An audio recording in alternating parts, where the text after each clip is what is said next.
روزے کے کچھ بینیفٹس اور کچھ لاجک کہ پرپس کیا ہے روزے کا، کیوں اللہ صبح سے شام تک ہمیں بھوکا رکھنا چاہتا ہے۔ اور آپ حضرات کو معلوم ہے کہ پڑھنے والے ہر اوریٹر کی یہ رسپانسبلٹی اور ڈیوٹی اسلام نے قرار دی، چاہے وہ کوئی بہت بڑا عالم ہو یا مجھ جیسا چھوٹا سا طالب علم۔ یہ ماہ رمضان کی شروع کی تقاریب ہر سال یہ بات یاد دلاتا رہے۔ یہ روزہ ایک قسم کی روٹین سے عبادت نہیں، اس کا ایک خاص مقصد ہے جو ہر رمضان کے آخر میں ہم کو حاصل ہونا چاہیے۔ اور دو باتیں روزے کے حوالے سے آج میں بہت مختصر شروع میں کہوں گا۔ پہلی بات تو یہ ہے کہ اسلام کی جتنی مشہور عبادتیں ان میں روزہ is the only one جس کے ڈیٹیلڈ مسئلے بھی قرآن کریم ہی کے اندر آئے، ورنہ قرآن کا ایک عام طریقہ یہ کہ وہ کسی عبادت کی اہمیت بتاتا ہے یا یہ بیان کرتا ہے کہ یہ عبادت تم پہ فرض کی گئی، طریقہ کیا ہے، کس طرح سے یہ عبادت کریں، اس کے مسائل کیا ہیں، یہ پھر پیغمبر اور ائمہ طاہرین کی ذمہ داری قرار دیا گیا۔ ہمارے یہاں بہت مشہور ہے کہ قرآن کے اندر 700 جگہوں پہ نماز کا تذکرہ، مگر قرآن میں نماز کے کتنے مسائل اور مراجع کرام اور مجتہدین پر جو اعتراضات کیے جاتے ہیں ان میں آج کل تو ٹاپ آف دا لسٹ چاند کا مسئلہ، لیکن اس سے پہلے تک اعتراض یہ ہوتا تھا کہ قرآن میں جس زکوٰۃ کی اتنی اہمیت بتائی گئی، ہمارے مجتہدین نے زکوٰۃ معافی کر دی، خمس کا تذکرہ بہت زیادہ کرتے ہیں، زکوٰۃ کا ذکر بالکل نہیں کرتے، اور پھر خود ہی آدمی یہ اپنی جانب سے ایک ججمنٹ پاس کر دیتا تھا کہ اس کا ریزن یہ ہے کہ جو کہ زکوٰۃ مجتہد کو نہیں ملے گی وہ ذکر ہی نہیں کرتا، خمس جو کہ جائے گا مجتہد کے پاس اس لیے اس کو بار بار بتایا جاتا۔ 17 رمضان جنگ بدر کی فتح جب پہلی مرتبہ اسلام میں لفظ خمس آیا تو ابھی تو میرے ذہن میں یہی کہ اس تاریخ کو میں اس مسئلے کو ذرا اور ڈیٹیل کے ساتھ بیان کروں گا کہ کیا واقعا خمس کی اتنی اہمیت جو ممبروں پہ آتی اور پبلک کے کہنے کے مطابق زکوٰۃ نہیں بیان کی جاتی، تو اس کا یہی ریزن ہے، وہ آج مناسب نہیں ہے جو خمس کی سالگرہ 17 رمضان۔ لیکن اب جو یہ بات جب کہی جاتی ہے زکوٰۃ تو کہتے ہیں 700 آیتیں، ہر جگہ نماز کے ساتھ زکوٰۃ، مگر زکوٰۃ کے مسئلے قرآن میں کتنے؟ حج کرنے والے سے پوچھے گا کہ حج میں کتنے سارے مسئلے، قرآن کے اندر 2 یا 3 مسئلوں کا بیان ہے اور بس۔ لیکن روزہ وہ واحد عبادت ہے جس کا بیان پورے فروع دین میں سب سے زیادہ ڈیٹیل کے ساتھ بھی قرآن میں اور ایک ہی جگہ پر، یعنی کہ اسکیٹرڈ کہیں کوئی سورہ بقرہ کی آیت، جس سے خود یہ پتا چل رہا ہے کہ روزہ رکھنا کافی نہیں، بلکہ روزے کو اس طریقے سے رکھنا ہے جو اسلام چاہتا، کیونکہ یہ خاص ٹریننگ اور ایکسرسائز، اور اسی وجہ سے شروع کی چند تقاریر میں تقریر یعنی جسے آپ اسپیچ کہتے ہیں اس سے پہلے 2-3 چھوٹے چھوٹے مسئلے بیان کیا کرو۔ لیکن اس کے ساتھ ایک بات اور یاد رکھی کہ بے شک قرآن نے ہر جگہ نماز کا میچ زکوٰۃ کے ساتھ ملایا، لیکن روزے کے ساتھ بھی نماز کی اہمیت بہت زیادہ۔ وَاسْتَعِينُوا بِالصَّبْرِ وَالصَّلَاةِ، جب قرآن نے یہ بتایا کہ اللہ سے دعا کس طرح کی جاتی تو وہاں پہ زکوٰۃ کا ذکر نہیں ہے، وہاں پہ ذکر ہے روزے اور نماز کے ذریعے اللہ سے مدد مانگو۔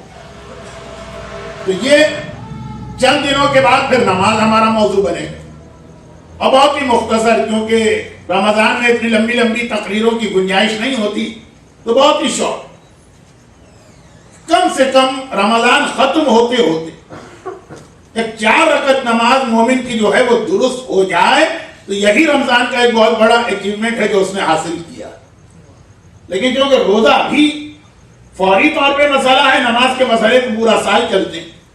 اس کے بعد میں یہ چند مسئلوں کے بیان کے بعد پھر جو میرے ذہن کل رات کی مجلس میں کچھ انکمپلیٹ باتیں اسے آج بیان کر کے اپنا میں پورے مہینے کا ٹاپک بھی آپ کے سامنے پیش کرنا کہ کیا میرا سبجیکٹ ہوگا. اور بہت ہی مختصر ایک بات یہ کہ جو لوگ روزہ رکھ رہے ہیں وہ تو رکھ ہی رہے ہیں. روزہ نہ رکھنے والوں کے لیے ایک مسئلہ. اور یہاں پہ میں جرنل ایک بات تقلید کے بارے میں سمجھا دوں. وہ یہ ہے کہ تقلید کا مطلب تو یہی ہوتا ہے کہ جو آپ کا مرجع ہر مسئلے میں فقط اسی کی بات کو آپ مانیں. تقلید دو کشتیوں میں پیر رکھنے کا نام نہیں ہے کہ آپ آدھی بات ایک کی مانیں آدھی بات دوسرے کی مانیں. جو بہت لمبی بات ہو جائے گی، اس کو میں اور شارٹ کر رہا ہوں. تو تقلید کا مطلب یہ کہ جو آپ کے مرجع کا فتویٰ ہے اسے آپ قبول کریں اور اس کے مطابق آپ عمل کریں. لیکن اگر کسی دوسرے مرجع کا فتویٰ آپ کے مرجع سے زیادہ سخت ہے، یہ شریعت میں نے سلینگ لینگویج کا لفظ استعمال کیا. شریعت میں یہ لفظ کہنا کہ فلاں مرجع کا مسئلہ سخت ہے فلاں کا نرم، یہ طرح کی سلینگ لینگویج غلط ہے. کوئی سخت کوئی نرم مسئلہ نہیں ہوتا ہے. ہر مرجع اپنے حساب سے جو قرآن و حدیث کو سمجھا ہوتا ہے. لیکن عام لوگوں کی سمجھ میں بات بہت آسانی سے آ جائے اس لیے میں نے یہ لفظ سخت استعمال کیا. ذرا سی پالشڈ لینگویج میں اس کو کہا جائے گا کہ اگر آپ کے مرجع سے کا جو فتویٰ دوسرے مرجع کا فتویٰ اس کے مقابلے میں احتیاط کے زیادہ قریب، تو آپ کو یہ اجازت ہے کہ اپنے مرجع کو چھوڑ کر دوسرے مرجع کی بات مان سکتے ہیں. اب میں ذرا سا بات لمبی کر گیا، شاید ابھی آپ سمجھ بھی نہ پائے ہوں کہ میں نے کیا کہا. اپنے مرجع ہی کو فالو کرنا ہے، دو کشتیوں میں پیر نہیں رکھنا. لیکن اگر دوسرے مرجع کا فتویٰ احتیاط والا ہے یا زیادہ سخت ہے تو اس میں آپ کو یہ آپشن. ایک بات میں کہنا کیا چاہ رہا ہوں، وہاں تک جب تک نہیں پہنچوں گا آپ کی سمجھ میں یہ باتیں نہیں آئیں. نمبر 2، یہ بات بہت سے لوگوں کے لیے نئی ہوگی، اور خالی نئی نہیں ہوگی، ذہن میں کنفیوژن کو بڑھا دینے والی بات ہوگی. اور خالی کنفیوژن ہی نہیں بڑھے گا، اینٹی مرجعیت لوگوں کو ایک نیا ٹول بھی ہاتھ آ جائے گا. سب مجھے پتا، لیکن جو اینٹی مرجعیت ہیں وہ تو اینٹی مرجعیت رہیں گے ہی، چاہے ہم کچھ کہیں کہ نہ کہیں. جو بیچارے مراجع کو فالو کر رہے ہیں ان کو تو ایک مسئلہ ان کی معلومات کے لیے پتا چلے، اور وہ یہ کہ مالی واجبات کے اندر مالی واجبات اس کے اندر ایک چیز کا چانس بہت زیادہ ہے، اور وہ یہ ہے کہ اگر آپ ابھی کسی مرجع کے کو فالو کر رہے ہیں، تقلید کر رہے ہیں، تو آپ ان کی کتاب دیکھیں گے، مالی واجبات میں خمس ہے، زکوٰۃ ہے، کفارے ہیں، فدیہ ہے. میں ڈیٹیل میں نہیں جا رہا ہوں، میں مجمع پر خاصا بھروسہ کرتے ہوئے بات کر رہا ہوں کہ سب چیزیں لوگ جانتے ہیں. مالی واجبات میں یہ ایک ویلڈ فقہی مسئلہ ہے کہ یہ بالکل ممکن ہے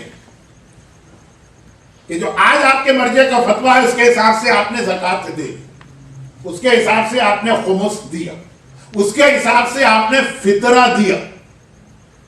رمضان کے حوالے سے فطرہ سب سے پہلے یاد آئے گا. آپ نے اس کے اعتبار سے روزہ نہ رکھنے کا کفارہ یا فدیہ دیا. لیکن اگر بعد میں کوئی اور مرجع آیا، اور ایک نارمل انسان کی زندگی میں 2 سے 3 مراجع کا زمانہ وہ دیکھتا، کبھی کبھار 6 یا 7 مرجع بھی آ سکتے ہیں. جب بالغ ہوئے اس وقت کوئی اور مرجع تھا، 10 سال بعد ان کا انتقال ہوا، دوسرا مرجع آ گیا، دوسرا مرجع صرف 2 سال بعد انتقال کر گیا، تیسرا مرجع آ گیا. تو اب اگر اس وقت جو آپ عمل کر رہے ہیں بالکل ٹھیک عمل کر رہے ہیں کہ آپ جن کی تقلید میں وہ یہی گئے، لیکن اس کے چانسز ہیں، یہ بالکل ایک ویلڈ مسئلہ کہ بعد میں کوئی دوسرا مرجع آیا، ان کا فتویٰ اگر الگ ہوا تو اب یہاں پہ آپ کہیں گے کامن سینس کی بات ہے، ان کا فتویٰ الگ ہے، جس دن سے وہ آئیں گے اس دن سے ہم ان کے فتوے کو مانیں گے. نہیں، اس کے بھی چانسز ہیں کہ ان کا نیا الگ فتویٰ بھی ہوا، اور ساتھ میں وہ یہ بھی کہیں کہ اس سے پہلے اگر تم چاہے کسی اور کی تقلید میں تھے، اس سے ہٹ کر خمس یا زکات دی ہے تو اس کو دوبارہ ادا کر، چانسز ہیں۔ اب اینٹی مرجعیت لوگ چہروں میں ایک مسکراہٹ آئی ہوگی، اوہو یہ بھی مولانا نے بہت اچھا ہمیں ٹول دیا ہے مرجعیت کے خلاف بات کرنے۔ یہ دیکھیے آج ہم مرجع کے مطابق عمل کر رہے ہیں، پھر بھی کیا گارنٹی کہ یہی مسئلہ صحیح رہے گا، ہو سکتا ہے 10 سال بعد بدل جائے۔ اب اس کی فلسفی وغیرہ تو بہت لمبی، جو لوگ صرف ٹو دا پوائنٹ بات چاہتے ہیں کہ مولانا ہمیں نہ کسی مرجع سے اختلاف ہے نہ شریعت، ہمیں یہ بتائیے ہمیں کیا کرنا ہے، میں خالی ان کے لیے تقریر کر رہا ہوں۔ اور وہ یہ کہ اس لیے مالی واجبات میں اگر آپ ذرا سی احتیاط والنٹیئرلی کریں، شریعت نہیں کہتی کہ جو آپ کا مرجع کہہ رہا ہے اس سے ہٹ کر، یہ چانسز ذہن میں رکھتے ہوئے کہ بات کا مرجع اس کو چینج نہ کر دے، آپ اس کے مسئلے کو بھی شامل کر لیں تو زیادہ اچھا ہے، اس لیے کہ آپ کا اس احتیاط میں کوئی نقصان تو نہیں، ایک سیف سائڈ ہو۔ میں ایک مثال اس کی دے دوں، مجھے یاد ہے 94 خانہ محفل جعفری، رات کے 11:30 بجے وہاں تقریر شروع ہوتی تھی، 1:30 بجے ختم ہوتی، اور وہ تقریر ختم کرنے کے بعد جو نوجوان بھاگے غسل خانے گئے، وہ میت والا غسل خانہ نہیں، اپنے گھروں کا غسل خانہ۔ خانہ کی زبان میں تو غسل خانے کا مطلب ہوتا ہے جہاں پہ میت کو غسل دے، اور جا کے فوراً غسل دوبارہ کی۔ کیوں؟ مرحوم آغا خوئی کا ایک فتویٰ تھا کہ جب آدمی پہ غسل واجب ہوتا، اور یہی فتویٰ آج آغا سیستانی کا بھی، جب غسل واجب ہوتا تو 2 حصوں میں جسم کو تقسیم کرے، پہلے سر و گردن دھوئے پھر نیچے کا پورا جسم۔ لیکن بہت سارے دوسرے مراجع کا فتویٰ یہ کہ غسل 2 حصوں میں نہیں ہوتا، 3 میں ہوتا، پہلے سر و گردن دھوئیں گے، پھر رائٹ سائڈ دھوئیں گے، پھر لیفٹ سائڈ۔ اگر آپ نے ساری باڈی ایک ساتھ دھوئی، غسل واجب کی بات ہو رہی، تو وہ غسل آپ کا غلط ہے، باطل ہے، انویلڈ ہے، آپ نجس، نماز بھی غلط ہے، روزہ بھی غلط ہے۔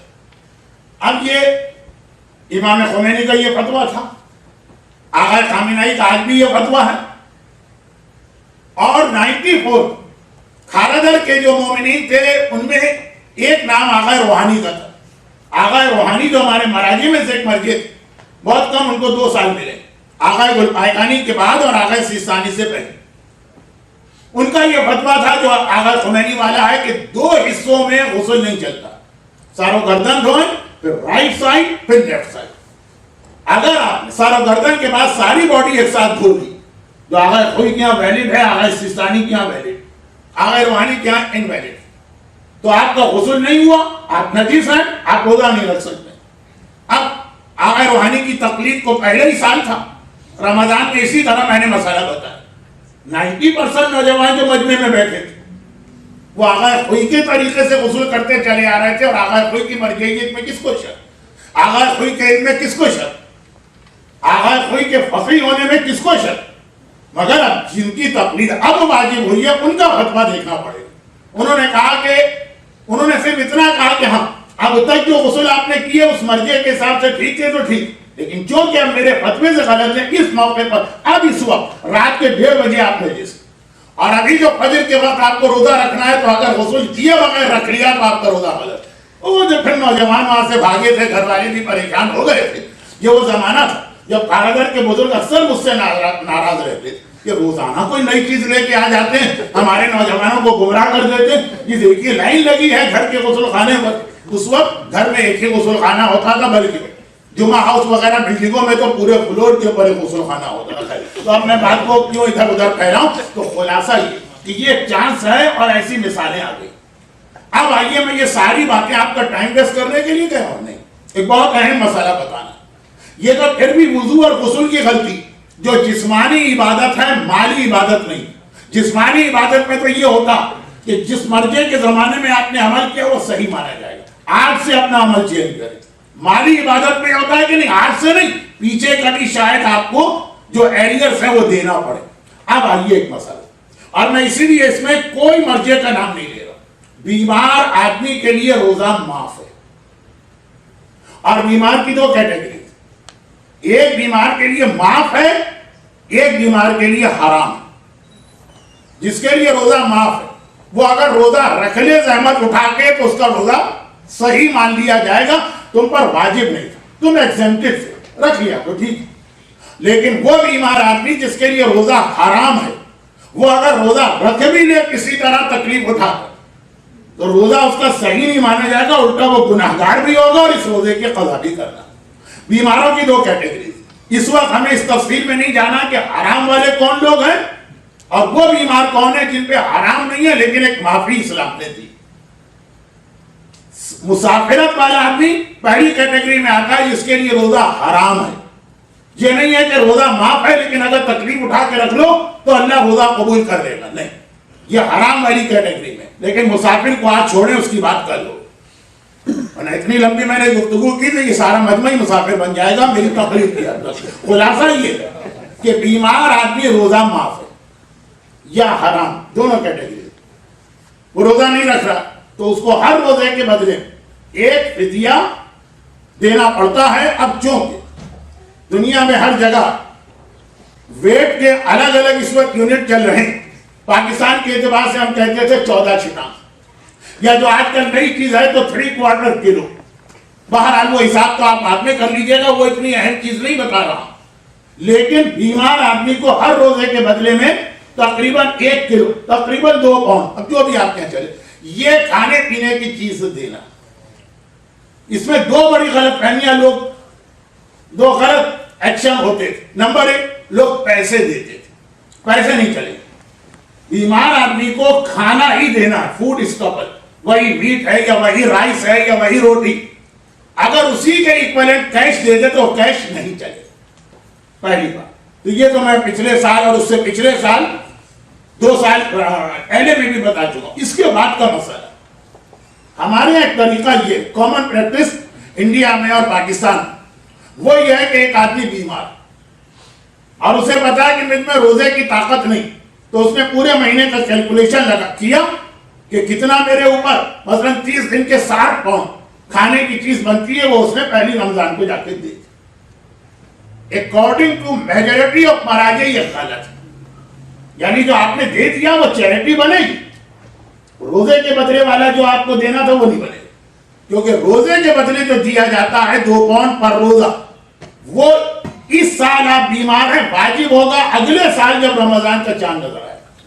ابھی یہ واجب ہی نہیں، اگلے سال جا کے واجب ہوگا. یعنی اس سال کے رمضان کھانے پینے کی چیز وہ لوگ دیں گے جو پچھلے رمضان میں بیمار تھے، اب جا کے واجب ہوگا. اور اس میں اکثر میجورٹی آف مراجع کہتی ہے کہ ان ایڈوانس کی دینے کی اجازت ہی نہیں. آپ نے کہا کہ مولانا اس سال میں بیمار ہوں اور مجھے پتا ہے کہ میری بیماری اگلے سال تک کنٹینیو رہے، تو ڈیلے کرنے سے کیا فائدہ، میں ٹائم سے پہلے ہی اس کو دے رہا ہوں. یہ تو میں کہہ رہا ہوں، لوگ تو اس کو ٹائم سے پہلے نہیں سمجھتے. لوگ سمجھتے ہیں ابھی ہم بیمار ہیں تو ابھی ہم کو فدیہ دینا. نہیں، فدیہ واجب ہوگا نیکسٹ ایئر. کیونکہ اس کے اندر ایک مسئلہ تو یہ کہ بیمار آدمی کے لیے یہ بھی واجب کہ اگر وہ اس وقت بیمار ہے تو پورا سال وہ ٹرائی کرے. ہو سکتا ہے سال میں مثلا ونٹر ویدر بھی اچھا ہوتا ہے، ٹائم بھی بہت چھوٹا ہوتا ہے روزے. ہو سکتا ہے آج 14 گھنٹے کا روزہ نہ رکھ سکے، ونٹر میں 8 گھنٹے کا روزہ ہو جائے تو رکھ لے. مجھے نہیں پتا ایلے میں 8 گھنٹے کا کبھی ہوتا ہے کہ نہیں ہوتا، لیکن انگلینڈ میں ہو جاتا ہے، آسٹریلیا میں ہو جاتا ہے، سویڈن میں ہو جاتا ہے. تو پہلے تو بیمار آدمی پہ یہ واجب کہ ابھی اگر رمضان میں بیمار ہے تو آگے کے پورے 11 مہینے اس کو ٹرائی کرنا ہے. اور آگے کے 11 مہینوں میں اس کو 2 ایڈوانٹیج ہوں. ایک تو یہ کہ ونٹر میں روزہ آسان ہو جائے، دوسرا یہ کہ ایک ساتھ نہیں رکھنا. اگر ہر ویکینڈ میں رکھی، اگر ہر شب جمعہ یعنی جمعرات اور اتوار کو رکھ لے تو 2 روزے کر کے سال کے اندر جو 45 اس کو دن مل جائیں گے تو اس میں پورے روزے ہو سکتے ہیں. رمضان کا تو پرابلم یہ ہے کہ آج کل سمر کا رمضان، ڈیوریشن بھی زیادہ اور ایک ساتھ 30 روزے رکھنا. تو بیمار آدمی کی یہ پہلی ذمہ داری ہے کہ پہلے یہ دیکھے کہ آنے والے 11 مہینوں میں اگر پاسبل ہے تو وہ روزہ ہی رکھے گا. نہ پیسے دینے سے کام چلے گا، نہ روزے سے ایگزمپٹ مانے گا. لیکن اگر ایسا بیمار آدمی ہے کہ 100% کنفرم ایشور کہ نہ اس رمضان میں رکھ سکتا ہے نہ 11 مہینے رکھ سکتا ہے، تب بھی فدیہ اس کے اوپر واجب ہوگا اگلے رمضان کی پہلی تاریخ کو اس سال کی. اور میجورٹی آف مراجع کہتے ہیں اگر آپ نے ابھی سے دے دیا ایڈوانس فدیہ نہیں چلے گا، جسٹ لائک نماز. اگر کسی آدمی سے نماز قضا ہو گئی، اسے خود پڑھنا ہے، جب تک کہ وہ زندہ ہے کوئی اور نہیں پڑھ سکتا۔ اب مثلا ہمارے والد کچھ نمازیں فرض کیجیے قضا ہوگی کومے میں چلے گئے، اور میڈیکل سائنس کا اتفاق ہے کہ اب ان کو ہوش نہیں آئے گا، اسی حالت میں مرے، ایسا کوما، پھر بھی ہم نماز ان کی نہیں پڑھ سکتے، جبکہ کنفرم ہے کہ بعد میں اسی حالت میں انتقال ہوگا، یہ خود نماز پڑھنے کی پوزیشن میں کبھی نہیں آئی، مگر جب تک کہ زندہ ہیں ایڈوانس میں ان کی قضا نماز نہیں ہو سکتی۔ یا مثلا ایک عام آدمی، اسے پتا کہ آج رات کے 3 بجے اس کا ایک ایسا آپریشن یا سرجری شروع ہو، جو 3 بجے سے لے کے 8 بجے تک مسلسل رہے، فجر کی نماز کا ٹائم نہیں ہوگا، وہ آپریشن ٹیبل پہ بے ہوش، وہ کہے میں ایڈوانس میں 2 رکعت نماز پڑھ لیتا ہوں 2 بجے رات کو، نہیں، 100% کنفرم ہے کہ نماز کے ٹائم پر تم اس پوزیشن میں نہیں ہو، پھر بھی قضا کر کے پڑھنا ہے، لیکن ایڈوانس نہیں پڑھنا۔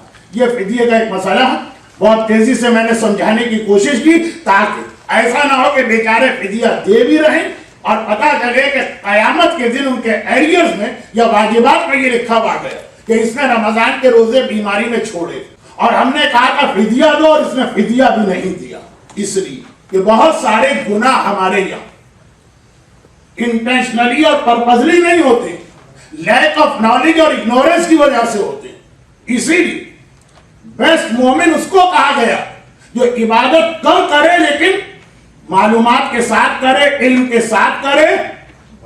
مولا کی مشہور حدیث کہ ان کا سرا ظہری رجلان، 2 آدمی ہیں جنہوں نے میری کمر کو توڑ دیا، مشکل کشائے کائنات، حلال مشکلات، ہر پریشان حال کی کمر کا سہارا، وہ علی یہ کہہ رہا ہے کہ 2 آدمیوں نے میری کمر کو توڑ دیا، ایک وہ عالم جو فاسق دنیا پہ بک چکا، اور ایک وہ عبادت گزار جو جاہل ہے، عبادت حد سے زیادہ کر رہا ہے لیکن شریعت کو یا دین کو سمجھ کے عبادت نہیں کر رہا۔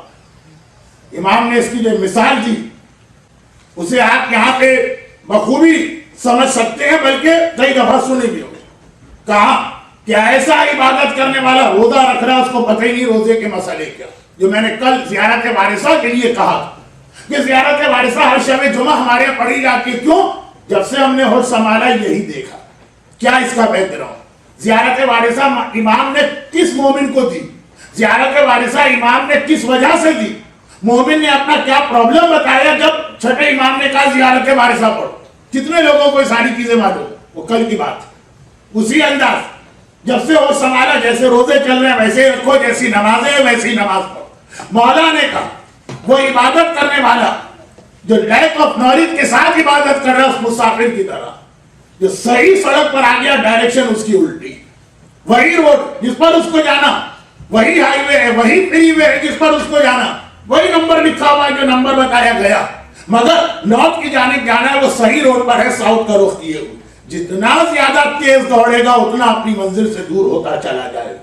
ماہ مبارک رمضان، ایک حدیث، ایک علماء کا ایک جملہ، میں 19 رمضان کو یا 23 کو پڑھتا ہوں، آج آپ 3 رمضان کو سن لیجیے، یعنی شب 3، شب قدر ایک ایسی رات ہے کہ سارا سال عبادت کے قریب نہ آنے والا بھی شب قدر عبادت کر لیتا، اور لکھا ہوا ہے کہ اس رات کا سب سے افضل عمل قرآن کے عمل سے زیادہ، 2 رکعت نماز 7 قل واللہ والی اس سے زیادہ، دعائے مکارم الاخلاق سے زیادہ، دعائے جوشن کبیر و صغیر سے زیادہ، جتنے بھی ہمارے سب کی اہمیت ہے، ان سب سے زیادہ افضل عمل ہے مذاکرہ علم۔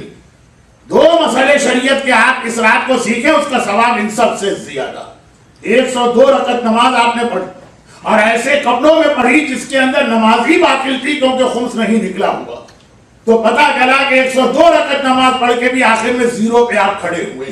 میں مثالیں نہیں دے رہا اس لیے کہ آدھا گھنٹہ پتہ نہیں کہاں چلا گیا، جبکہ ابھی تک ایسا لگ رہا ہے کہ میں مسائل کے بیچ میں نہیں، اب میں تقریر پہ آ چکا ہوں۔ خلاصہ یہ کہ رمضان کی افضل ترین عبادتوں میں اس کو قرار دیا گیا کہ آدمی اپنے علم کو بڑھا، ایٹ لیسٹ اپنا روزہ صحیح کر لے، اپنی 2 رکعت یا 4 رکعت نماز اس رمضان میں درست کر لے، وہ اپنی جگہ ہوگی بات۔ لیکن پھر آئیے اس جملے کو جس سے میں کنیکٹ ہو رہا ہوں رمضان کے ٹاپک سے، دوبارہ دوہرا کہ بہت سے گناہ ہم اس لیے نہیں کرتے کہ ہمیں گناہ کرنے کا دل چاہ رہا ہے، نہیں، گناہ اس لیے کرتے ہیں کہ لیک آف نالج، گناہ اس لیے کرتے کہ ہم کو پتہ ہی نہیں تھا کہ یہ بھی کوئی عمل حرام کا عمل.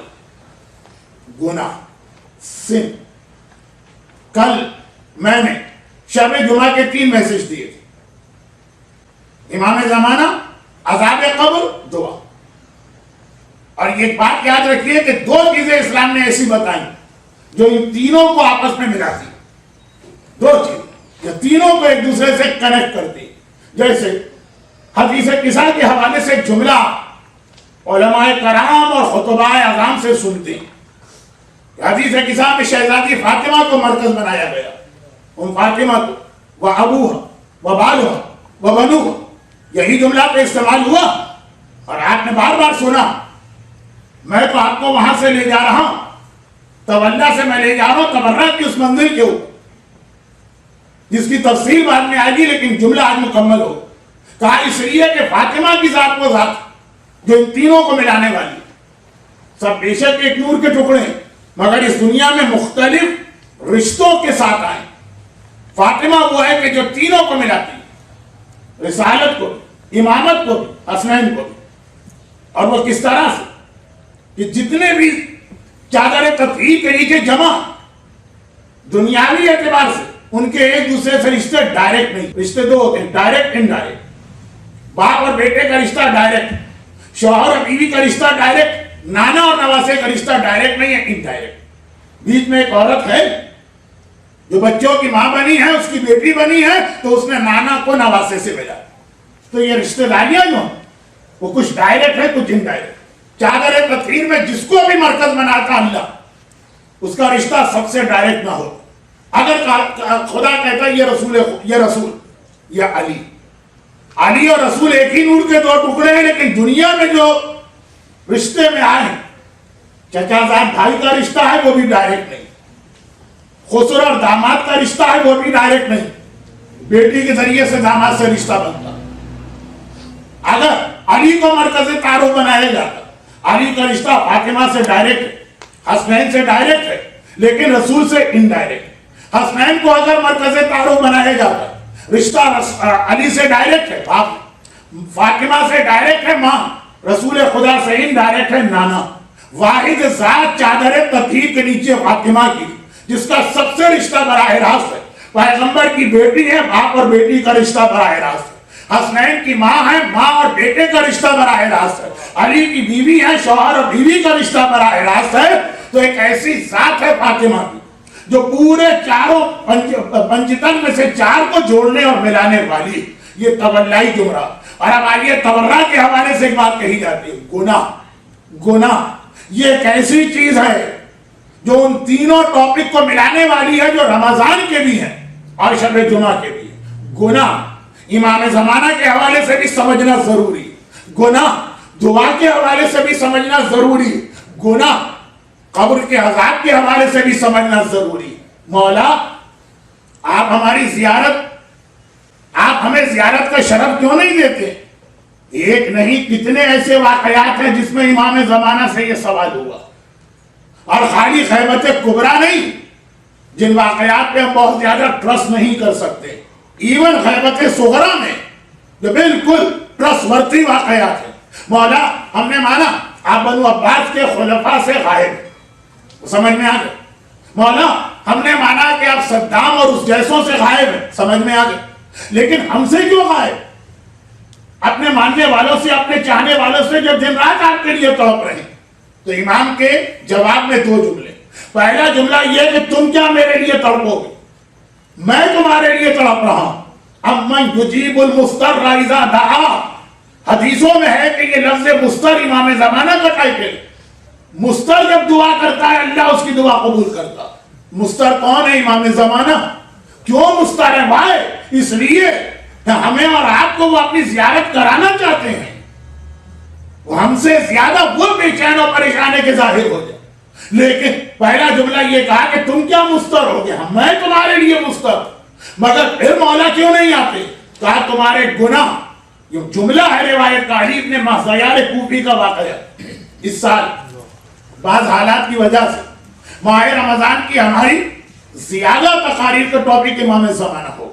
سب تو نہیں میں وعدہ کر سکتا، لیکن زیادہ تر تقاریر کا جو دعا افتتاح کا مقصد، لیکن وہ ابھی ایک آدھ دن لگے گا اس پر ڈائریکٹ آنے میں. ابھی تو یہ بات کہ یہ جملہ علی بن مہزیار کوفی سے امام نے فرمایا تمہارے گناہ سبب ہے جو ہم تمہیں اپنی زیارت نہیں کراتے. گناہ امام زمانہ کے ظہور میں رکاوٹ بن رہے ہیں.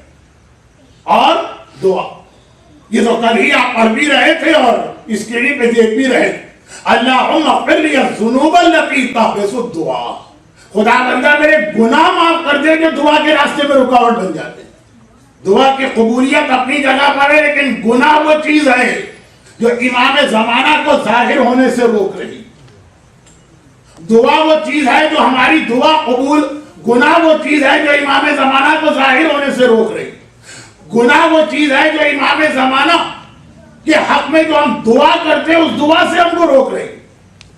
یہی اللہم کل ولیک الحجت ابن الحسن صلواتک علیہ وعلی آبائہ اس دعا کا مقصد. ہمارا گناہ سبب بنتا ہے امام پریشانیوں میں مبتلا ہوتے ہیں، ہمارے گناہ سبب بنتے ہیں کہ ہماری دعائیں قبول نہیں ہوتی. خانہ کعبہ کا پردہ پکڑ کے دعا مانگتے ہیں، قبول نہیں. زیارت وارثہ کے بعد دعا کرتے ہیں، دعا قبول نہیں. حالت نماز کے قنوت میں دعا کرتے ہیں، سب دعا کی اہم جگہ. کربلا معلہ پہنچ کے دعا کرتے اور دعا قبول نہیں. اس لیے نہیں کہ آقا حسین کے پاس طاقت نہیں ہے ہماری دعا قبول کروانے، اس لیے کہ ہمارے گناہ دعا کے راستے میں رکاوٹ بنتے. رمضان تو ہے دعا کا مہینہ. اور یاد رکھیے کوئی مومن یہ جملہ نہیں کہہ سکتا کہ مولانا سارا سال گزر گیا ہمیں ضرورت ہی نہ پڑی دعا کرنے کی. خبردار، یہ جملہ آپ کی زبان پہ نہ آئے یا تو یہ جملہ جھوٹ ہے، اور یہ جملہ اس بات کی نشانی ہے کہ اللہ آپ سے ناراض ہے. رسول خدا مومن کی دعوت پر اس کے گھر جا رہے ہیں. مدینہ منورہ میں ایک مومن، اسے بڑا شوق کہ پیغمبر اس کے گھر کبھی دعوت پہ آئے. ڈرتے ڈرتے ہمت کر کے پیغمبر کو دعوت دی. وہ جس چیز سے ڈر رہا تھا وہ تو اگینسٹ اسلام. مومن کی ذمہ داری یہ ہے کہ جب مومن دعوت دے تو اس کی دعوت کو فوراً قبول کر. حتیٰ دعوت مومن کی خاطر نماز بھی کچھ تاخیر سے پڑھی جا سکتی. فقہی مسئلہ ہے کہ نہیں؟ تو مستحب یہ ہے کہ مغرب کی نماز پڑھ کے روزہ افطار کیا جائے. لیکن اگر تمہارا مہمان دسترخوان پہ تمہارا منتظر تو جاؤ پہلے اس کے ساتھ کھا کے آؤ اور اس کے بعد نماز پڑھ لینا. اب میں ڈیٹیل میں مسائل کی نہیں جا رہا ہوں ورنہ وقت بہت زیادہ لگ جائے. کیا روزے کے لیے یہ مسئلہ نہیں ہے کہ اگر سنت روزہ رکھا کوئی دعوت دے دے تو اپنا روزہ توڑ لو؟ کراچی کے کتنے محلوں لوگ روزے رکھتے ہی اس لیے ہیں کہ 1 گھنٹے کے بعد روزہ توڑنا ہی توڑنا. کوئی نہ کوئی مومن پان لے کر انچولی کی گلیوں یا رضویہ کے محلات میں گھوم رہا ہو. زکام نہیں یہی ہوتا، جیبیں بھر کے آتے ہیں شادی سے پان بنواتے ہیں جو رضویہ کی بہت ہی مشہور، اور وہ اسی لیے کہ پان کی دعوت بسم اللہ کھائی. مسئلہ بہرحال لوگوں کے ذہن میں ہے، چاہے طریقہ استعمال اتنا اچھا نہ ہو تو اب جب کوئی وجہ نہیں تو پیغمبر کیوں منع کر؟ ہاں حرام مال سے وہ دعوت کر رہا ہے تو یقیناً منع کرنا. اور یہ بہت اہم جملے پہ میں آپ کو لے کے آیا ہوں، لیکن شاید اب اس کا موقع آج نہیں کل آئے. خلاصہ ہی بہت اہم جملہ ہے یہ. لیکن بات پیغمبر کی دعوت کی ڈرتے ڈرتے پیغمبر نے کہا بالکل میں آ رہا ہوں. کہا کہ یا رسول اللہ پھر اکیلے نہ آئیے گا، کچھ اور لوگوں کو لے کے آئیے. کیونکہ اس نے پیغمبر کی وہ حدیث سنی ہوئی جو پیغمبر نے بار بار ارشاد فرمایا کہ اللہ کی لعنت ہوتی ہے 3 آدمیوں پر. لعنت تو بہت پر ہوتی ہے لیکن اس وقت ایک خاص کانٹیکس میں کہا 3 آدمی: اکیلے کھانے والا، اکیلا سفر کرنے والا، اکیلا رات کو گھر میں سونے والا. اب یہ جو تیسرا جملہ ہے، یہ والی حدیث تو آپ شادیوں کے لیکچر میں اکثر سنتے ہوں کہ اسلام میں شادی کی کتنی اہمیت ہے، اکیلے زندگی نہ گزارو یہ ہے. لیکن پہلی 2 بات، ایک اکیلا کھانے والا اور ایک اکیلا سفر کرنے والا. چنانچہ کہا یا رسول اللہ اکیلے نہیں آئیے گا، کچھ کو لے کے آئیے. اجازت دے. پیغمبر نے کہا اچھا ٹھیک ہے میں لے کر آؤں. صبح کا وقت ہے، ٹھنڈا ٹھنڈا وقت ہے. مدینے کے اندر گرمی کتنی شدید کیوں نہ ہو لیکن نماز فجر کے بعد کا وقت بڑا پلیزنٹ ہوتا. آپ میں سے جو عمرے یا حج پر گئے ان کو مدینے کی گلیاں اور مدینے کی صبح یاد آ رہی ہو. تو خیر پیغمبر جا کے اس کے گھر میں بیٹھے. صحن ہے، 2 کمرے کا مکان ہے، اس کے آگے بہت بڑا کھلا صحن ہے، وہاں یہ لوگ بیٹھے ہوئے. صاحب خانہ دعوت کے انتظام میں لگا ہوا. میری مجالس بہت زیادہ سننے والوں کو ایک بات کہی کہ بعض اوقات کوئی واقعہ مجھے اس میں بھی پڑھنا پڑتا کہ خاص اس کی خواہش کی گئی ہوتی، میں لاتا اپنے ہی ٹاپک کے اندر ہوں، اس کے لیے میں ادھر ادھر نہیں جاتا ہوں، بات وہی چل رہی۔ اب پیغمبر بیٹھے ہوئے، اصحاب رسول بیٹھے، اس کے گھر میں جانور بھی پلے ہوئے جو اسلام میں ریکمینڈڈ ہے۔ صبح کا وقت ایک مرغی اچھل کے دیوار پہ گئی، پرانا زمانہ ہے، کوئی اسکائی اسکریپر تو ہے نہیں، چھوٹے چھوٹے مکان ہیں، دیوار پہ گئے اور وہاں پہ اس نے انڈا دیا۔ اب وہ دیوار پہ انڈا دیا تو انڈا جو تھا تیزی کے ساتھ سلپ ہو کے زمین کی جانب گر رہا۔ کوئی ایسی نئی عجیب بات نہیں، اس قسم کے واقعات تو ہوتے رہتے۔ عجیب بات یہ کہ دیوار پہ دو کیلیں اس طرح لگی کہ یہ انڈا گر رہا تھا، انہی کے درمیان پہنچا اور پھنس گیا یعنی ٹوٹنے سے بچ گیا۔ اب یہ ذرا سی ایک عجیب بات تھی جو عام طور پہ انیوژول سی بات، خیر کوئی بہت اہم بات بھی نہیں، لیکن اصحاب رسول حیرت سے کہہ رہے دیکھو کہ کس طرح سے ایک اتفاق کے ذریعے سے معجزہ ہو گیا، یہ انڈا ٹوٹنے سے بچ گیا۔ اتنے میں گھر والا باہر دیکھا کہ لوگ بڑی حیرت کے ساتھ اس انڈے کو دیکھ رہے ہیں۔ کہا کیا بھائی حیرت کیوں؟ کہا کہ یہ انڈا ٹوٹنا یقینی تھا، بچ گئے۔ اس نے مسکرا کے کہا تم خالی اس کو دیکھ کے حیران ہو، اگر میں تمہیں اپنی پوری لائف سٹوری سنا تو شاید بے ہوش ہوگی گر پڑو۔ جب سے میں نے ہوش سنبھالا ہے اور کل میں اسلام پڑھا، آج تک اللہ نے مجھے کوئی نقصان ہونے ہی نہیں دیا، حتیٰ یہ کہ جہاں 100% کنفرم نقصان نظر آ رہا، لاسٹ مومنٹ میں کوئی نہ کوئی اللہ کی مدد آ جاتی۔ اتنا چھوٹا سا نقصان بھی نہیں ہوا کہ یہ 15 یا 20 سینٹ کا، یہ میں اندازاً کہہ رہا ہوں، بعد میں آپ آ کے نہ کہیے گا مولانا اتنے سستے انڈے کہاں ملتے ہیں، ہمیں بھی دلوا دیجیے۔ تو خیر 10 سینٹ کا یا 15 سینٹ کا یہ انڈا، اتنا نقصان بھی اللہ نے نہیں ہونے دیا۔ لاسٹ مومنٹ میں کہیں نہ کہیں سے اللہ کی مدد آ جاتی، وہ تو بڑھ چڑھ کے اپنی زندگی سنا رہا۔ اور دیکھا تو اللہ کے رسول کھڑے ہو کے اس کے گھر سے باہر جا رہے، یا رسول اللہ کہاں جا رہے ہیں؟ کہا کہ نبی کی شان کے خلاف۔ یہ لفظ بھی بہت اہم ہے، فقہی اعتبار سے اس میں کئی مسئلے بنتے ہیں، لیکن آج کے لیے نہیں، یہ سب آئندہ کے لیے۔ پیغمبر نے کہا نبی کی شان کے خلاف، نبی کے لیے مناسب نہیں ایسی جگہ پہ ٹھہرنا جس کے بارے میں اسے پتا چل جائے کہ اللہ اس سے ناراض ہے، اس زمین والے سے، اس گھر والے سے، یا رحمت خدا کبھی نہیں آتی۔ نبی کے لیے مناسب نہیں، عام آدمی کے لیے حرام نہیں کہا، نبی کی شان کے خلاف۔ گھبرا کے کہا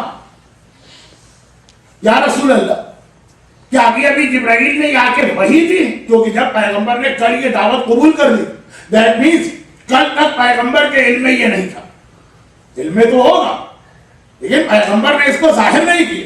تو آج ایک دم بیٹھے بیٹھے کہ ابھی جبرائیل آئے، کہا نہیں تو جو اپنی تفصیل بتا رہا، کہا یا رسول اللہ میں تو تفصیل بتا رہا ہوں، اللہ مجھ سے کتنا خوش ہے، کتنا مہربان ہے۔ کہا نہیں، جس بندہ مومن کو 40 دن میں ایک پرابلم کا سامنا نہ کرنا پڑا، یہ دلیل ہے اس بات کی کہ اللہ اس سے ناراض ہے، اللہ نے اپنی توجہ سے ہٹائی، اس کو اس کی حال میں چھوڑ دیا جیسا یہ زندگی گزارے۔ جس سے اللہ خوش ہوتا، جس سے اللہ راضی ہوتا، جس پہ اللہ کی نظر رحمت ہوتی ہے، اس کا اللہ امتحان بھی لیتا ہے، اسے ٹرائل میں بھی ڈالتا ہے، اس کے اوپر مختلف مصیبتیں بھی آتی ہیں۔ آل محمد سے زیادہ اللہ کس سے راضی ہوگا؟ شب ہجرت علی نے بستر رسول پہ سو کر ایک بار اللہ کی رضا خرید لی، اور آل رسول سے زیادہ بڑا امتحان بھی اللہ نے کس سے دیا؟ تو اگر کوئی مومن یہ کہہ دے کہ مولانا یہ دعا وہ ہمارا مسئلہ نہیں، مجھے ضرورت ہی نہیں پڑتی دعا، میرے گھر میں کوئی ایسی پریشانی آتی ہی نہیں ہے، یا تو وہ جھوٹ بول رہا، اور یا اگر سچ بول رہا تو دلیل اس بات کی ہے کہ اللہ اس سے راضی ہی نہیں ہے، کوئی تعلق بھی میرا نہیں ہے کہ میں اس کو سناؤں، ورنہ بندہ مومن ہو امتحان اور مصیبتیں آئیں، مگر یہ دعاؤں کے ذریعے جو اللہ نے ہمیں بچنے کا ایک طریقہ بتایا وہ ناکام ہو جاتا ہے۔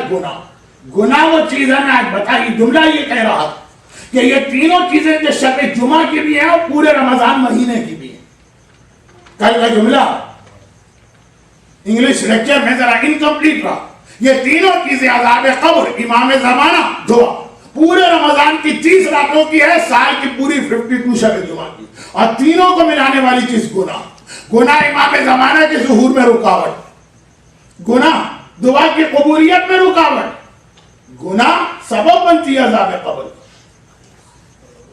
اللہ اس طرح سے اپنے عذاب نہیں بھیجا جس طرح آدمی کبھی اپنے چھوٹے بچے سے کھیلتا ہے نا. یہ بھی ایک بندر آ کے کھیل رہا تو مزہ آتا ہے اس کے رونے میں, اس کے تڑپنے میں, اس سے چیز چھپا لی. اب وہ بچہ رو رہا ہے, تڑپ رہا.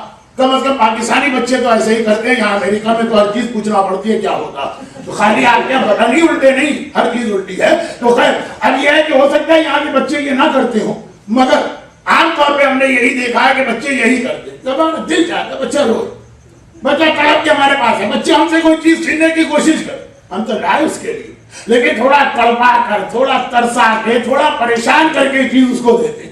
تو اب اللہ اس لیے ہمارے گھر پہ مصیبتیں نہیں ڈالتا, ہم کو اس لیے عذاب میں نہیں ڈالتا. اللہ عذاب میں ڈالنا بھی نہیں چاہتا. ہم نے اپنے گناہوں کی وجہ سے معاملہ اتنا بگاڑ دیا. تو گناہ وہ چیز جو امام زمانہ سے لے کر دعا سے لے کے عذاب قبر تک ساری چیزوں کو ملانے والے. اور گناہ میں ایک بات بہت اہم بات یاد رکھی, یہ سب امام زمانہ کے سبجیکٹ کی تیاری ہو رہی, اور وہ یہ کہ جس دن اللہ نے ہم کو بنایا تو ہمارے انگریڈینٹ میں گناہ کرنے کی خاصیت رکھی. فرشتے تو دیکھ رہے تھے نا کہ انگریڈینٹ میں کیا ملایا جا رہا. یہ جیسے آپ سپر مارکیٹ کے شیلف سے چنگم اٹھا کے پڑھتے ہیں اس کے انگریڈینٹ کیا, تو فرشتوں نے بھی پڑھا کہ کیا انگریڈینٹ ہے, گھبرا کے کہا بھی تھا خداوند کس کو بنا رہا. ساری چیزیں سنی تو اللہ کو پتا, اللہ ہی نے ہمارے انگریڈینٹ میں ڈالی ہے یہ چیز. تو ہم سے گناہ ہو جائے یہ کوئی عجیب بات نہیں, گناہ نہ ہو یہ عجیب بات, گناہ ہو جائے عجیب بات نہیں. پر ایک چیز کی اللہ ڈیمانڈ کرتا ہے, گناہ ہو جائے اپنی غلطی کو مان لو, ادھر ادھر کے ایکسکیوز لے کے نہ ہو. تو صاحب کہتے داڑھی, ارے داڑھی قرآن میں والی تھی, باقی سارا قرآن آپ عمل کرے سے میں داڑھی والی آئے تو آپ کی سمجھ میں نہیں آتی. ایک عورت کسی وجہ سے پورا حجاب نہیں کرتی, مان لے کہ میں غلطی کر رہی ہوں. حجاب تو آنکھوں کا ہوتا ہے, حجاب تو دل کا ہوتا ہے, اور ان سے کیا حجاب یہ تو بھائی ہیں, اور حجاب تو بھائیوں کا بنایا ہوا مسئلہ ہے, اور ہم کوئی ایکسٹریمسٹ کو تھوڑی ہے کہ یہ حجاب کرے, اسلام بہت لبرل مذہب. مان لے اپنی غلطی, کم از کم اپنی زبان میں کالا کالا کچھ نہ بولے. دعائے کمیل کے شروع میں یہ ہم کو سلیقہ سکھایا گیا. دعائے کمیل خود بہت اہم دعا, خالی دعا کے علاوہ اس کے پیغام کیا ہے, خدا میں نے گناہ کیا اور میرے پاس کوئی حجت اور ایکسکیوز نہیں اپنے گناہوں. یہ ہونا چاہیے بندہ مومن کی شان, کہ اگر کسی وجہ سے غلطی ہو, اور ہوگی, ہم گناہگار ہیں, ہم کو اللہ نے معصوم بنایا ہی نہیں, ہماری غلطیاں اللہ کو بھی معلوم ہے. کبھی توبہ کا راستہ بھی رکھا ہے, استغفار کا دروازہ بھی کھولا, مگر غلطی مانو تو توبہ کرو گے, غلطی مانو تو استغفار کرو گے نا. اللہ جس وقت ہم اللہ سے بحث شروع کر دیتے ہیں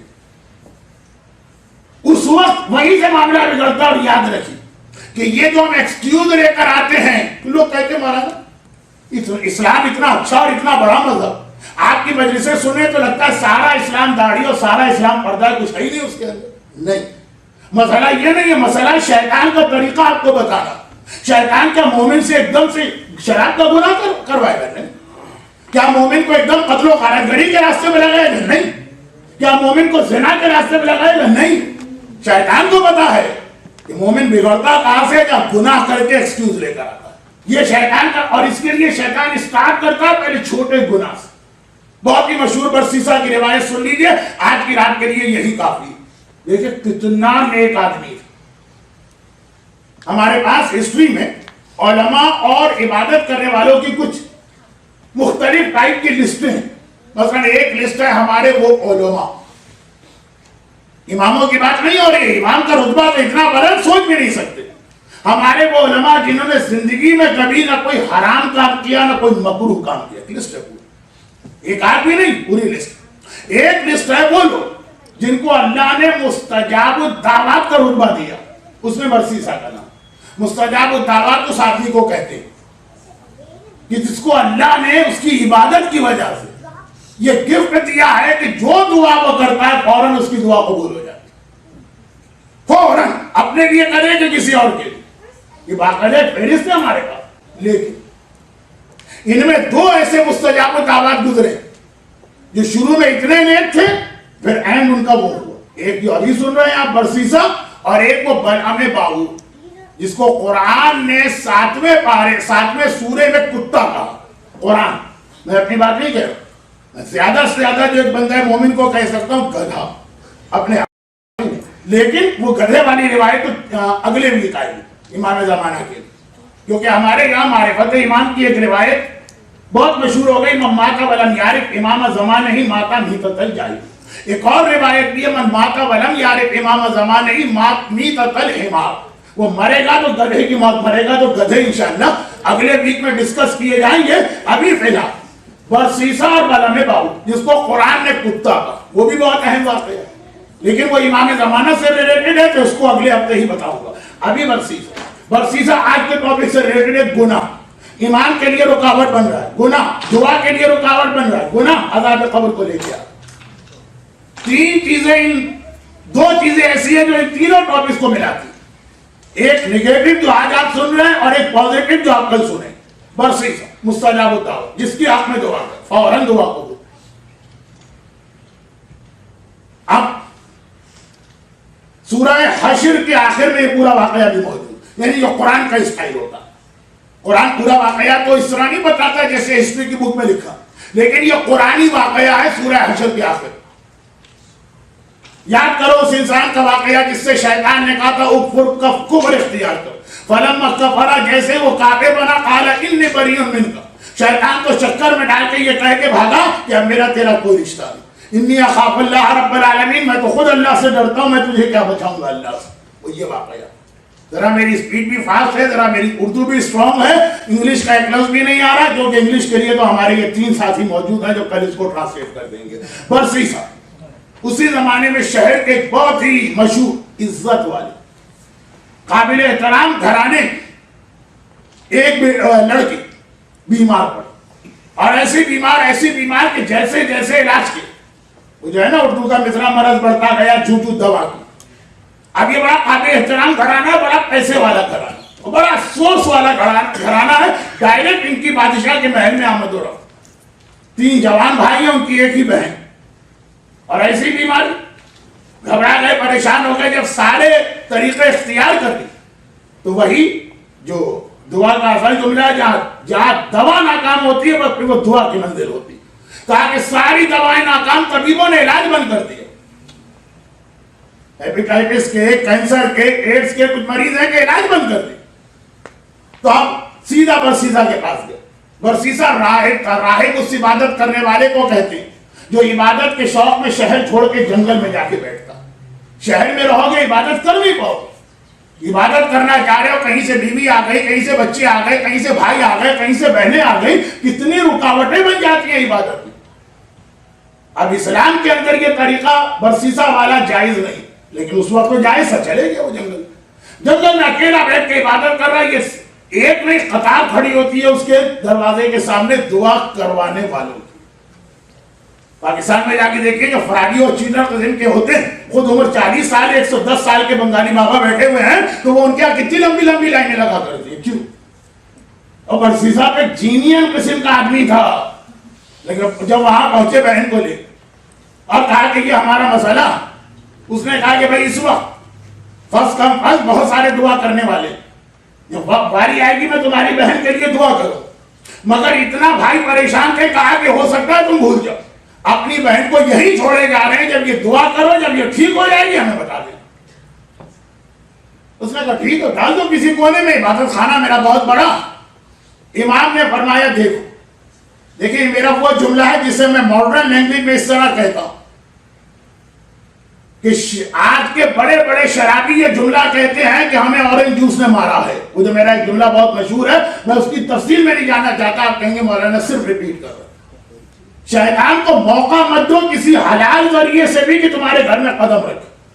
شیطان کو ایک جگہ چاہتا ہے تمہارے گھر میں انٹر ہونے۔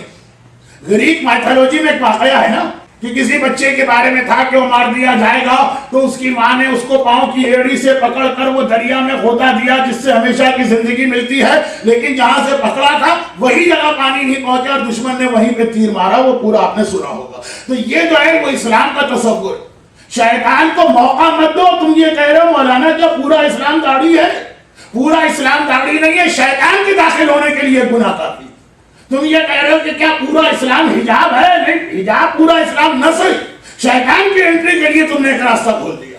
جب پاکستان میں فلڈ آ رہے ہیں، اللہ مومنین مومنات مسلمین مسلمات کو مصیبتوں سے بچائے۔ جو بڑے بڑے بند ٹوٹ رہے ہیں، پہلے چھوٹا سا ہول بنتا اور پھر وہ بڑا ہو کہ تباہی لے کے آتا. گناہ اسی طرح سے ہے. امام نے کہا یہ اتنا عبادت گزار تھا, کیا اس نے اس طرف توجہ نہ دی کہ ایک نامحرم لڑکی چاہے بیمار صحیح اس کے گھر میں اکیلے کیسے؟ وہ تو اپنے تقوی اور عبادت میں کھویا ہوا ہے کہ میرا کیا تعلق, مرد کون ہے, عورت کون ہے, اکیلا کون ہے, میں تو اپنی عبادت میں لگا. شیطان کو موقع ملا, کونے میں پڑی. مگر ہے تو یہ انسان نا, فرشتہ تو ہے نہیں. ایک بار کسی موقع پہ نگاہ پڑی, اور نگاہ پڑی تو بس پھر حرام ہو گئے. امام فرماتے ہیں غلطی وہاں سے کی, پہلے ہی مرحلے پہ کہنا چاہیے نہیں یہ نامحرم لڑکی میرے گھر میں رہے گی, میں برداشت نہیں کرتا, لے جاؤ, میں اس کے لیے دعا کرتا ہوں. لیکن نہیں, وہاں تو یہی کہا میں کون سا حرام کر رہا ہوں. آج بھی یہی مس گیدرنگ کے نام پہ لوگ جمع ہوتے ہیں, یہی تو کہتے ہیں نا ہم کون سا حرام کام کر رہے ہیں, وہ بھی پورے حجاب کے ساتھ, ہم بھی پورے حجاب کے ساتھ. آپ موقع دے رہے ہیں شیطان کو, اس کے لیے راستہ آپ کھول رہے ہیں کہ تھوڑا سا دروازہ کھولے. پھر دھکا دینا تو شیطان کا کام ہے, پورا دروازہ ایسا کھلے گا کہ آپ کے پیچھے کھڑے نا کلا بازی کھا کے گر پڑیں گے, آپ کو پتا بھی نہیں چلے گا. یہ بہت ساری لمبی باتیں ہو رہی ہیں مختصر. اب جب وہاں رہا, حضرت نوح سے شیطان نے یہی تو کہا تھا کہ یا نبی خدا, جب کوئی مومن کسی طرح میرے قابو میں نہیں آتا ہے, نامحرم کے ساتھ اس کو جمع کر دیتا ہوں قرآن پڑھنے کے نام پر. اس زمانے میں قرآن تو نہیں ہوگا, صحیفہ نوح ہوگا. وہ تو قرآن پڑھنے, قرآن کی تعلیم دی جا رہی. کیوں آیت اللہ سیستانی نے چیٹنگ کو بھی حرام قرار دیا؟ پہلے لکھا کہ شرن جائز ہے, پھر کیوں لکھا آگے مگر آج کل کس انداز سے ہوتی ہے, اس کے لیے میں اس کو حرام قرار دیتا ہوں. یہ ساری چیزیں سوچنے کی. ابھی اس نے حلال کام کیا, نامحرم عورت گھر کے کونے میں پڑی ہے, بظاہر حلال ہے, لیکن یہ وہ حلال ہے جو 50 حرام کا ذریعہ بنتا, اگلا حرام ہو گیا. ابھی بھی موقع فعل حرام اس سے ہو گیا, ٹھیک, فعل حرام ہو فوراً توبہ کر دے, بچی کو اس کے بھائیوں کیا پہنچا دے, اپنے آپ کو سزا کے لیے پیش کر دے. مگر کون اس کے لیے تیار ہوتا؟ جب ایک راڑی اور ایک حجاب کے لیے لوگ تیار نہیں, کچھ عرصے کے بعد پریگننسی ظاہر ہو, اب گھبرا گیا. میری اتنی عزت, میرا اتنا احترام, میرا اتنا بڑا اسٹیٹس, کیسے بچاؤں اپنے اسٹیٹس کو؟ ایکسکیوز نہ لاتا, فوراً توبہ کر لیتا. اور اس کی توبہ یہ نہیں ہے کہ آپ نے کان کھینچے اور کہا توبہ توبہ. اس کی توبہ وہ ہے جو میں بھی بتا چکا ہوں. لیکن اپنی عزت بچانے کے لیے ایک ہی راستہ تھا, اس بچی کا گلا گھونٹا, اسے قتل کیا, زمین کھود کے اسے دفن کر. ایک چھوٹا سا حلال راستہ اس نے شیطان کو دیا. نامحرم کے ساتھ جمع ہوا تو پھر زنا ہوا, زنا ہوا تو پھر قتل ہوا. اب ادھر بہت دن گزر کے بھائیوں کو خبر نہیں ہوا ہے, اپنی بہن کی خبر گیری کی. بھروسہ تو بہت تھا کہ اتنے متقی اور پرہیزگار کے گھر چھوڑ کے گئے. اسلام اس بھروسوں کو مانتا ہی نہیں. تبھی عورتوں کو موقع ملتا ہے, مولانا آپ ہی لوگوں کی نیت خراب ہے, کھلا سے ہمارا تو بہت اچھا رشتہ بھائی جیسا, آپ گندے ہیں تو گندا مسئلہ لے کے آ رہے ہیں. حجاب گندا مسئلہ کہلاتا ہے, اس کے لیے گندا مسئلہ. آپ خود گندے ہیں نا تو بات بھی ایسی گندی کر رہے ہیں. ہمارے ان کے جو بڑے پاکیزہ بھائیوں جس سے تعلقات, اس اوور کانفیڈنس کو اسلام مانتا ہی نہیں. بھائیوں کو اتنا کانفیڈنس, بھائیوں کی بھی غلطی. کیوں ایک نامحرم کے پاس چھوڑ کے گئے, چاہے وہ مرجع ہو کہ مجتہد ہو کہ متقی ہو کہ پرہیزگار ہو کہ عالم ہو. آئے, اب کیا کہیں عابد برزیزہ, اچھا کیا کیوں آئے ہو, کہ ہماری بہن, وہ میں نے تو اس کے ہاتھ میں دعا کی تھی, وہ ٹھیک ہو گئی تھی, کہا میں راستہ جانتی ہوں, چلی گئی. بڑا عجیب جملہ بھی امام نے یہاں فرمایا. زنا اس نے کیا, قتل اس نے کیا. امام فرماتے دیکھو یہ گناہ میں بڑھتا جا رہا, اس نے جھوٹ بھی بول دیا. امام نے اس کو قتل سے بڑا گناہ قرار دیا, جھوٹ کو. صبح شام میں تو بولتا ہوں اور بہت سارے لوگ بولتے ہیں, اور امام کہہ رہے یہ اتنا بڑا گناہ ہے. پیغمبر کی حدیث نہیں سنی, کسی نے جا کے رسول سے پوچھا تھا یا رسول اللہ مومن زنا کر سکتا ہے؟ سوچا تھا ہو سکتا ہے. قتل کر سکتا ہے؟ ہو سکتا ہے. جھوٹ بول سکتا ہے؟ ہرگز نہیں. مومن اور جھوٹ کبھی جمع نہیں ہو سکتے. اور یہاں بھی امام یہی بات کہہ رہے ہیں. یہ تو عام زندگی کے مذاق کے جھوٹ ہیں, اور جب وہ والے جھوٹ بن جائیں, انشورنس میں جھوٹا کلیم, دوا لینے کے لیے جھوٹے دعوے. یہاں تو شاید نہیں ہے, لیکن یورپ کے اندر ان امپلائمنٹ بینیفٹ کلیم کرنے کے لیے جھوٹی باتیں. بیوی کو کہہ دیا طلاق دے چکا ہوں, الگ ہے, ہم الگ ہے, چنانچہ جو تو دونوں بینیفٹ ملیں گے. تو عام سے جھوٹ کی امام بات کر رہے ہیں کہ مومن سے ممکن نہیں, قتل سے بڑا گناہ. امام نے کہا دیکھو اب ایک اسٹیج اور آگے بڑھا, کہہ دیا جھوٹ, کہ وہ تو چلی گئی. بھائیوں کو اتنا یقین تھا, کہا چلی گئی ہو. اتنا متقی آدمی کہہ رہا برسیسا مستجاب الدعوات، وہ واقعہ تو واقعہ تو ختم ہو جاتا، لیکن نہیں، حسن چنگاری ڈال بی جمالو کھڑی ہے، پتہ نہیں اس کا انگلش ترجمہ آپ کیا کریں گے، شیطان یہ سارا اس لیے کر ہی نہیں رہا ہے کہ اسٹوری یہاں پہ ختم ہو جائے۔ وہ بھائیوں کے پاس گئے، کہا کہ ارے کس کے چکر میں آ گئے، تمہاری بہن کہیں گئی وہی نہیں ہے، اس نے قتل کر کے اپنے گھر میں دفن کیا ہے، میں بتاتا ہوں فلاں جگہ زمین کھودو۔ ایک مرتبہ برسیسا اتنا پاورفل آدمی ہے اپنے تقوی کی وجہ سے، بھائیوں کی ہمت نہیں پڑی، بادشاہ کے پاس گئے، کہا کہ یہ کیسے ہماری بہن واقف، یقین نہیں آیا برسیسا جیسے آدمی کے بارے میں ایسی بات کہہ رہے ہو، خبردار دوبارہ نہ کہنا ورنہ سزا دوں گا۔ کہا کہ نہیں ہمیں پورا یقین ہے، چلے ایک بار چیک کر لیں، زمین کھودنا ہے بس، غلط ہو تو ہمیں سزا دی۔ اتنا یقین تھا بادشاہ کو، لیکن تعلقات اتنے تھے ان لوگوں سے، یہ اتنی پاورفل فیملی تھی۔ آئے، میں بات بہت شارٹ کر رہا ہوں اس لیے کہ 1 گھنٹہ ہو گیا، جلدی سے وہاں جو شیطان نے جو جگہ بتائی تھی، شیطان نے ہی برسیسا سے قتل کروایا، شیطان نے اسے قبر بنوائی، شیطان نے ہی آ کر بھائیوں کو بتایا کہاں پہ ہے قبر۔ قبر کھولا، قبر کو کھولا، قبر تو نہیں تھی، زمین برابر تھی، تو وہاں 100 باڈی نکلے۔ تو پاکستان میں کتنے ہی پیروں کے مزار ایسے کھودیں گے تو اندر سے گلا نکلے گا، ہمارے سامنے ایسے واقعات ہوئے، کیونکہ یہاں تو نکل آئی نا، کیونکہ بالکل جینین بات تھا۔ اور اب جو یہ دیکھا، یہ دیکھیے آدمی کو جس پہ بڑا کانفیڈنس، جب اس کا کانفیڈنس ختم ہوتا ہے تو پھر اتنا ہی اس کے اگینسٹ ہو جاتا ہے۔ اب بادشاہ کے قید و غضب کی انتہا ہے، برسیسا میں تمہارا اتنا احترام دو اور تم نے اتنا بدترین گناہ کیا، چنانچہ اب تمہیں ایک ہی سزا ملے گی، تمہیں پھانسی پہ چڑھایا جائے۔ یہاں سے سورہ حشر اس واقعے میں انٹر ہوا، برسیسا کو گرفتار کر کے لے چلے۔ یہ اتنا عزت والا ہو، گناہ پر گناہ پر گناہ، آج اتنا ذلیل ہو رہا ہے پبلک کے سامنے۔ اللہ کے نزدیک 20-25 سال کچھ نہیں ہوتے، یہ تو خیر 20 دن کی کہانی ہو یا 20 مہینے کی کہانی ہو۔ صدام کو آپ نے دیکھا کہ آخر کتنی ذلت کی موت اسی دنیا میں اس کو ملی تھی، 12 لوگ گرفتار کر کے لے چلے، اور جب پھانسی میں چڑھایا گیا اس کو، اب جان جا رہی، شیطان اس کو نظر آ گیا مجمع کے اندر، اور شیطان قریب آ کے کہتا ابھی بھی میں تمہاری جان بچا سکتا ہوں، ایک ہی شرط ہے کہ میری خدائی کو مانو۔ ڈوبنے والا تو تنکے کو بھی سہارا سمجھتا، یہ تو تنکا بھی نہیں ہے، شیطان ہے، پھر بھی کچھ پاور اللہ نے اس کو ایسی دے دی ہے، گھبرا کے کہا میری جان بچا لے، میں تیری خدائی کو مانتا ہوں۔ بھائی یہ کہا اور وہ لیور دبا، اور ایک بار پھانسی کا وہ تختہ نیچے سے ہٹا اور یہ مرا اور دنیا میں اس حالت میں گئے۔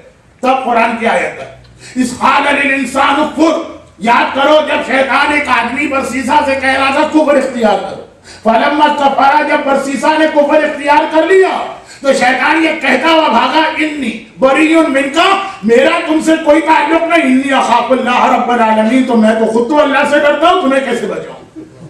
امام نے کہا لیکن سنو، کہانی شروع کہاں سے ہوئی؟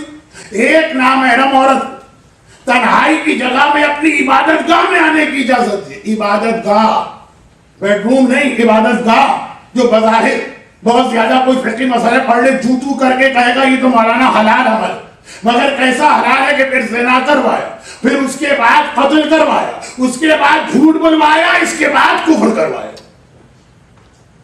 اور صرف اس لیے کہ کسی لمحے پر یہ رک کر اپنے گناہ کو ماننے کو تیار نہیں، یہ رک کر توبہ کرنے کو تیار نہیں۔ گناہ مومن ہی سے ہوں گے، فرشتے نہیں آئیں گے گناہ کرنے کے لیے، لیکن جھوٹے ایکسکیوز، بلا وجہ اپنی بات پہ سے، اول تو گناہ چھوڑ، کم سے کم اتنا مانو جو میں کر رہا ہوں غلط کر رہا ہوں، جب یہ مانو گے تو آگے اصلاح کا چانس رہے گا، غلطی کو غلطی ہی نہیں مانو۔ اگر ایک آدمی پانی پی رہا اس کو گناہ نہیں سمجھتا ہے تو کبھی پانی چھوڑے گا نہیں، کیونکہ پانی حلال چیز، وہ سمجھ رہا ہے کہ بے حجاب میں گھوم رہی ہے، حلال کام کر رہی ہے، یہ مولویوں کا بنایا ہوا مذہب، چھوٹا گناہ اگر اسی وقت اس کو نہ روکا جائے تو اتنے بڑے فلڈ اور سیلاب میں تبدیل ہوتا